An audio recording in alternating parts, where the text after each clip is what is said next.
우리가 신앙을 갖는다라는 것은 막연한 기대, 희망을 갖는 것이 아니라 하나님을 향하여 확신을 갖는 것입니다. 어떤 확신입니까? 하나님께서 나와 함께 하신다, 나를 보호하신다, 나를 인도하신다, 이 확신을 갖는 겁니다. 신앙은 확신입니다. 막연한 기대가 아닙니다. 희망도 아닙니다. 확신입니다. 여러분, 오늘 말씀을 보면 알 수 있지 않습니까? 다윗이 사울에게 쫓겨다닙니다. 정처 없이 쫓겨다닙니다. 날마다 다윗을 사울이 찾습니다. 그런데 중요한 사실은 이 사울이 다윗을 잡을 수가 없습니다. 다윗을 찾을 수도 없습니다. 여러분, 군대가 부족해서가 아닙니다. 정보가 부족해서가 아닙니다. 하나님께서 다윗을 보호하셨기 때문입니다. 그와 함께 하셨기 때문입니다. 우리 어제 읽었던 14절 말씀 보세요. 다윗이 광야 요새에도 있었고 또 광야 산골에도 머물렀으므로 사울이 매일 찾되 하나님이 그를 그의 손에 넘기지 아니하시니라. 찾아도 하나님이 넘기지 아니하시니까 찾을 수가 없습니다. 사울이 다윗을 체포할 수가 없습니다. 오늘 읽은 15절 말씀에 더 놀라운 말씀이 나오지 않습니까? 여러분, 사울이 다윗을 노리고 추격할 때마다 그것을 다윗이 보고 피했다라는 거예요. 15절, 다윗이 사울이 자기의 생명을 빼앗으려고 나온 것을 보았으므로 그가 광야 수풀에 있었더니 라고 했습니다. 이 말씀을 볼 때 신기하지 않습니까? 다윗은 사울을 보는데 사울은 다윗을 못 봅니다. 다윗은 사울을 보고 피하는데 사울은 다윗을 못 본단 말이에요. 참 놀랍지 않습니까? 어떻게 이런 일이 일어날까요? 사울이 정보가 부족했나요? 군대가 부족했나요? 그에게 정규군이 없었을까요? 있었죠. 왜 이런 일이 벌어집니까? 하나님께서 못 보게 하셨기 때문입니다. 성경을 보면 그런 일이 있잖아요. 아람 군대가 이스라엘을 공격해 왔어요. 여러분, 게하시, 이 엘리사의 종이 너무나 두려워해요. 그런데 여러분, 어떤 일이 일어납니까? 엘리사가 기도할 때 하나님께서 아람 군대에 눈을 가리워 주십니다. 그들이 다 보지 못하게 합니다. 그래서 자기 발로 사마리아 성 한복판으로 들어오지 않았습니까?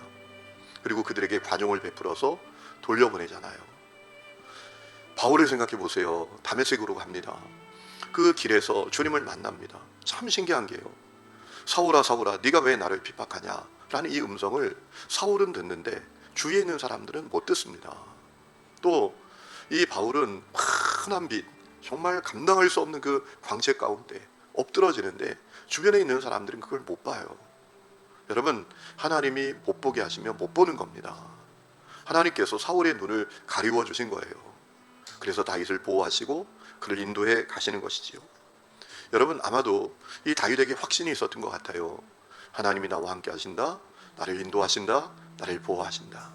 그래서 시편 23장에 여호와는 나의 목자시니 내게 부족함이 없다. 그 다음에 더 놀라운 고백이 나오잖아요. 내가 사망의 음침한 골짜기로 다닐지라도 해를 두려워하지 않는다.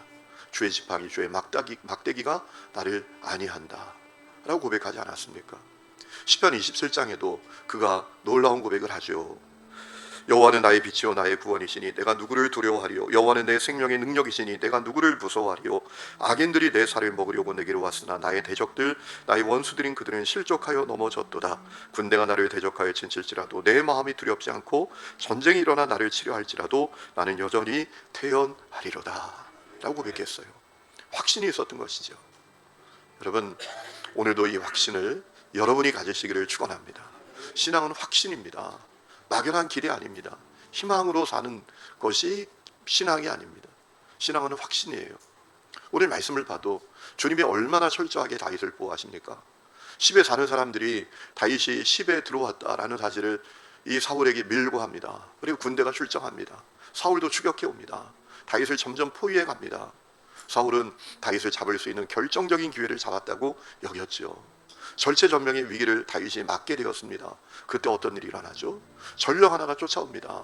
사울 왕이여, 사울 왕이시여, 블레셋 군대가 공격해 왔다, 쳐들어왔습니다. 급박합니다. 그래서 어떻게 하죠? 다윗을 쫓기를 포기하고 돌아가게 되었다라는 거예요. 이것이 하나님이 행하시는 역사예요. 그래서 그곳을 뭐라고 부르게 되었다고요? 오늘 말씀을 보니까 셀라 하마 느곳이라고 불렀다라고 했습니다. 여러분, 셀라라는 단어는 세라라는 단어인데 바위라는 뜻입니다. 반석이라는 뜻입니다. 하마 느곳이라는 단어는 어떤 의미인가 하면 분리, 나눔, 피함이라는 뜻이에요. 그러니까 사울과 다윗이 분리된 장소, 이렇게 번역할 수가 있지요. 그러니까 그 셀라 하마느 곳의 의미는 어떤 것인가 하면 하나님께서 다윗을 사울에게서 분리시켜 주신 장소, 하나님께서 다윗을 사울에게서 피하게 하신 장소라고 불렀다라는 거예요. 오늘도 여러분 우리 삶의 자리가 셀라 하마느 곳입니다. 주님께서 우리를 보호하시고 주님께서 우리를 인도하시는 장소예요. 이 사실을 믿으시기를 바랍니다. 때때로 우리가 믿음의 길을 걸으면서 우리의 심령이나 우리의 심리나, 여러분 이것이 세상의 불신자들하고 아무것도 다를 것이 없을 때가 있는 것을 볼 때가 얼마나 많습니까? 제가 한번 말씀을 드렸잖아요. 어느 가정이 신방을 갔습니다. 남편이 그날 있는 거예요. 제가 같이 예배 드리자라고 했더니 남편이 이상하게도 또 같이 예배를 그날 다 드렸어요. 그리고 이제 예배 끝나니까 우리 성도님이 주방에 가서 뭐 간식을 준비하려고 갔어요. 그때 남편이 저에게 뭐라고 하는가 하면 참 당황스러운 얘기를 하시는 거예요. 근데 목사님, 제가 하나 물어봅시다. 제 아내가 교회를 다니는데 아니 왜 그렇게 염려, 불안, 두려움이 많습니까? 제가 얼굴이 얼마나 꿍거리는지. 남편이 볼 때 이상한 거예요. 자기 아내는 신앙생활을 해요. 예수를 믿는데요. 그런데 늘 염려, 불안, 초조가 가득하다라는 거예요. 왜 그러냐는 거예요, 저에게. 제가 속으로 그랬죠. 저도 모르겠어요 라고 했던 적이 있습니다. 여러분, 신앙은 확신입니다. 여러분, 우리에게 또 하나 필요한 것이 있습니다. 우리가 확신의 입술을 가지고 말해 주어야 한다는 거예요. 오늘 말씀 보면 요나단이 다윗을 찾아오지 않습니까? 그리고 확신의 이야기를 해줍니다. 뭐라고 말합니까? 다윗에게 용기를 북돋습니다. 17절에 보면 두려워하지 말라고, 내 아버지 사울의 손이 너에게 미치지 못할 거라고 다윗을 격려해요. 용기를 북돋아 줍니다. 얼마나 참 복된 입술입니까? 여러분, 요나단은 하나님께서 촛대를 이미 옮기셨다라는 사실을 알고 있었던 것이지요. 그러니 너 하나님이 택하셨어, 너 하나님이 보호하실 거야, 하나님께서 너로 하여금 왕이 되게 하실 거야, 너 우리 아버지 손에 죽지 않을 거야 라고 확신 있는 얘기를 해주는 거예요. 여러분, 다윗이 위로를 얻지 않았겠습니까? 오늘도 우리에게 이 입술이 필요합니다. 우리가 희망을 말하고 용기를 북돋아주고 격려해주고 확신의 언어를 우리 입술에 가져야 합니다. 에베소 4장 29절에 이런 말씀이 있죠. 무릇 더러운 말은 너 입 밖에도 내지 말고 오직 덕을 세우는 대로 소용되는 대로 선한 말을 하여 듣는 자에게 은혜를 끼치게 하라라고 했습니다. 데살로니가전서 5장 14절에도 내 형제들아 너희를 권면하노니 게으른 자들을 훈계하며 마음이 약한 자들, 두려워하는 자들을 격려하고 힘이 없는 자들을 붙들어 주라라고 했습니다. 우리 입술이 여러분 희망을 말하고 용기를 북돋아주고 확신을 말하는 입술이 되어야 한다라는 거예요. 우리 자녀들이 때로는 참 한심하죠. 아이고 이 자식이 뭐가 되겠나, 이런 마음이 들 때도 있습니다. 그때 어떻게 말해야 합니까? 네가 뭐가 되겠니? 이렇게 말하면 안 되고, 너 잘 될 거야. 아빠가 기도해. 엄마가 기도하고 있어. 너 잘 될 거야. 하나님 도와주실 거야. 너 승리할 거야. 너 하나님께 쓰임받게 될 거야.